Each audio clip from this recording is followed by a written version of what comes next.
Hey everyone, welcome back to the Friday Flyover. I'm Derek Phillips, Director of Content Strategy, again with Dave. We're going to have a great conversation. Dave, what are we talking about this week? Hey everyone, I'm Dave Winnicky, Director of Healthcare Innovation at PK. We're going to be looking at how COVID pandemic coverage on healthcare websites has taken new robust forms, and in fact, some multi-channel. And the four systems we're going to touch on today are Johns Hopkins Medicine, Spectrum Health, Stanford Healthcare, and Cleveland Clinic. I'm going to bring up an example right now, which may be one of the breakthroughs of recent months, and that is the Johns Hopkins dashboard. Typically, in our HDX research, we see Mayo Clinic followed by Cleveland Clinic, northern Midwest, away from population centers, driving the most page views among healthcare leaders. And Hopkins has really stepped forward with this dashboard, which has become a go-to data source for the media. It's hosted by their Center for Systems Science and Engineering, but it's repurposed on a whole different domain, which is the dashboard that's presented by their School of Medicine. And you can see that what they've built here is a tool that is going to be as evergreen as this is an issue in our lives. And rather than putting up temporal data, you can see the flow of data moving every day. And that's both news, but it's also a media platform for them. You can see on the top menu, maps and trends, testing, tracing, all of those are further pieces of content organized in a hub, building Johns Hopkins media reach in this time as a public service and as an important way for them to bring value to other healthcare professionals, public health, concerned patients, and concerned citizens. And what's interesting is this, you can see, is living on coronavirus, a subdomain at johnshopkins.edu. And of course, there's also a medical school, and they have a separate media hub. And to some degree, that makes sense. People looking for temporal data have really different needs than people who may be living in Baltimore and have questions about COVID. So there's a whole second media hub over here on the hopkinsmedicine.org domain, which talks about the systems expertise, what you need to know if you're a patient about being kept safe, visitor rules, and then links back to research and donating to support their efforts, all organized and configurable around particular visitors' COVID interest. Finally, this kind of model is something that we've seen in larger media for some time. One of my favorite published tools is the Wall Street Journal's monthly study of which industries have lost or gained jobs. And you can cut data, display it with this very simple to use tool. And again, rather than producing journalism, which has a shelf life, Wall Street Journal has continued to add data and make it valuable, much like Hopkins is doing for us today with their COVID dashboard. Okay, so speaking of dashboards, I wanted to share a local favorite of mine. I'm here in Michigan, as you know, Dave, and my local provider is Spectrum Health. Spectrum is a local provider for me out here. They're also a large organization. We've done some work with them, so we know them well over there. But I really like that right from the homepage, they set a very clear path for you, and they tee it up with the language answering the biggest questions that we have right now. Is how can I engage with my healthcare provider with everything that's going on right now? And so they tee that up right off the bat, virtual or in person. We're ready for you. A big call out and alert to their COVID-focused response section.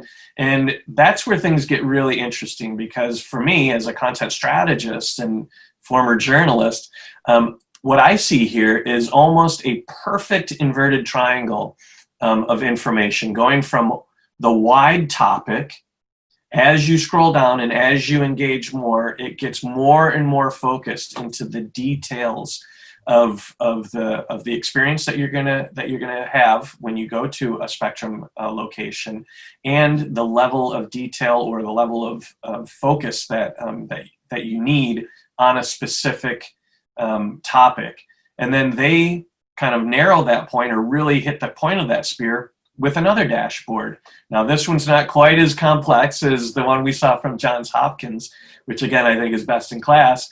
But this one's great for the audience, which is the general public, right? And understanding exactly what's going on at Spectrum, our community health provider.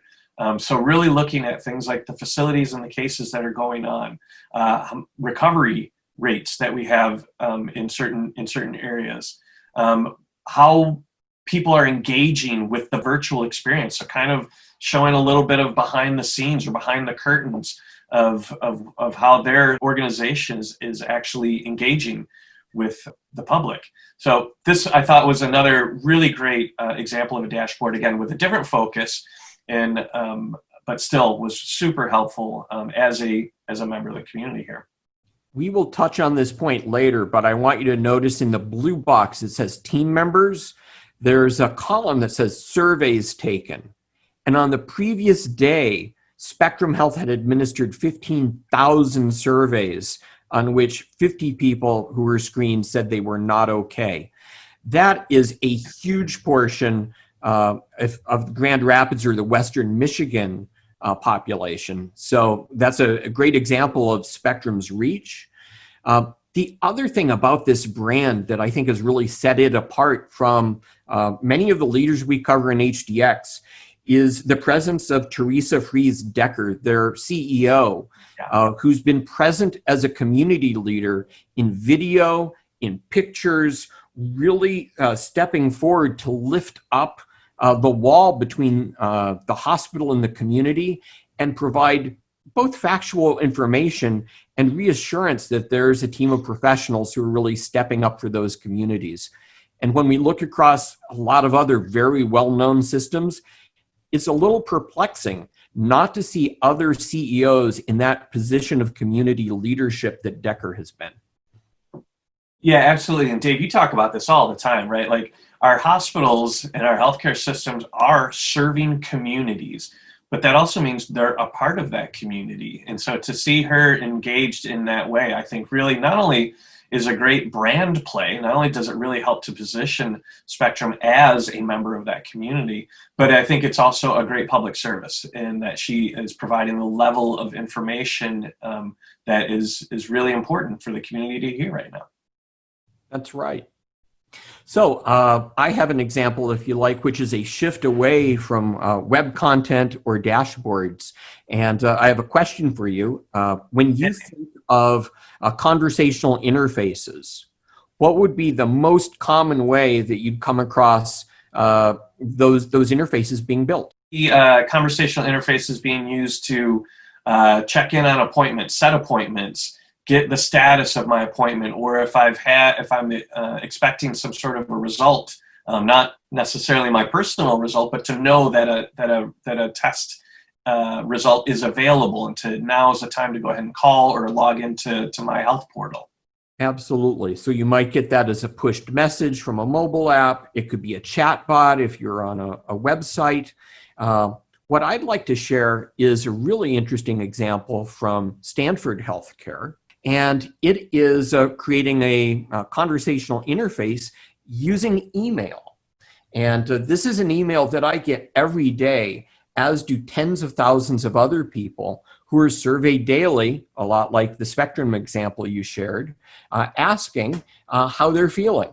And this, though it's coming to me as an email, is in fact a conversational interface. I click on it, I get taken to a link to take a survey, and then the survey pops up and asks a discrete set of questions. I'm feeling the same. Nope, I don't have any symptoms. Submit. Have I been tested? Nope, because I'm feeling so good. Have I been admitted? Nope, that's it. I've taken the survey in 1 minute. I'm done. And you'll notice I didn't have to log in. I didn't have to go to a website. All I did was click that one link from my email. And Stanford is working with a company based here in Boston called Orbita that provides chatbots and conversational interfaces. And in this case, Stanford Medicine has made a really interesting use of a chatbot that simply, instead of chatting through a window, chats with you once a day by sending you an email conversation that brings you to this little application. And in doing that, they're engaging tens of thousands of people, generating research data, and they're using a conversational interface in a way that I really haven't seen done elsewhere in healthcare and not much in other places by email. So interesting use of omni-channel conversational interface. Yeah, and what I like about this, again, from a content perspective, is it's very clearly focused on the task at hand, right? And I'll bet there were probably some conversations internally about, well, could we gather more information about the user, which is valuable, but we're focused here on getting information specific to public health, right? And so they kept their survey very focused on that. And we run into this all the time with clients in other industries where we'll have forms or we'll have surveys like this that we have to kind of carefully navigate and balance how much we're asking of a person versus how much we actually need to be able to complete the objective of the survey in the first place. And I think this is a great example that they've kept it very focused on the task at hand. That's right. And if you look just to the left of the survey, there is this little resource center link that does take you to an information hub that will answer questions if you've got questions about COVID, not the least of which is information that healthcare providers need. And this is something I don't think that we've seen on a lot of other sites, but it's a little sub-content hub for the healthcare professional community. So they've really split that nicely between that scalpel precision of just the information they need for research, but then allowing there to be an exit ramp in case you have a concern that Stanford Healthcare can help with. So you had mentioned Cleveland Clinic earlier, Dave, and I wanted to circle back on those guys real quick here because I think there's some interesting insights we can learn from them as well. Okay, so what I really like about what's going on at Cleveland Clinic, and it's a couple of very simple things. This isn't a really in-depth dive, but we keep hearing from people like, well, what can I do? I'm just one person. I feel helpless in this situation, and so and even if I'm going to visit my doctor, what am I supposed to do? I mean, it's a hospital, so I would expect that it's already a pretty safe and clean environment.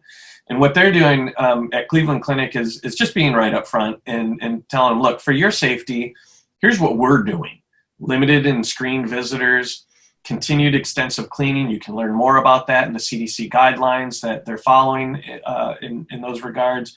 Required masks for visitors and for caregivers. So just laying it right up on front. But then also, here's what you can do. And again, this isn't necessarily anything we haven't heard before. Social distancing, wear a mask, wash your hands. But again, it's setting the expectation for, look, we all have to do something and do our part as a part and able to really limit the spread of this virus, especially if you're going to come and visit us at the Cleveland Clinic. That makes sense. And when you think about it, healthcare can be disempowering to patients, and coronavirus pandemic is also disempowering. And this, along with those dashboards, presents both facts and some expectation of normative behavior, but it also reassures people that they can be agents in both understanding and protecting themselves at this time. Of course, like everybody, they have some frequently asked questions from their patients. And so, kind of diving a little bit deeper in, this is where there's an example where there could probably be a little bit more help, a little bit more structure, and maybe thinking more about the actual content design of the page, because I found the frequently asked questions, and off to the right there, it's just a pull out. That's how long the page is and how dense it is with information. But then if you zero in, you can find really great information. The affected services, like you were talking about before, Dave, is really helpful information, but it's a bit hard to find. So the good news is that a search engine can scan this quickly and find it. Right. The bad news is most visitors to hospital websites are on mobile devices. Imagine reading the image on the right on your mobile device. It would be dangerous or maddening or blinding. So fantastic brand, amazing content capability, but everyone has headroom for improvement. And here's a place where there might be a better consumer experience. Yeah, exactly. Well, hey, thank you so much for the awesome walkthroughs. I hadn't seen either of these, and really enjoy being able to take sites together and see how our colleagues in healthcare communications are extending the state of play. Yeah, absolutely. And I look forward to doing these Friday flyovers every month. And so another great conversation, Dave. Thanks. Well, thank you for that. And thank you everyone who's tuned in. We'll see you soon.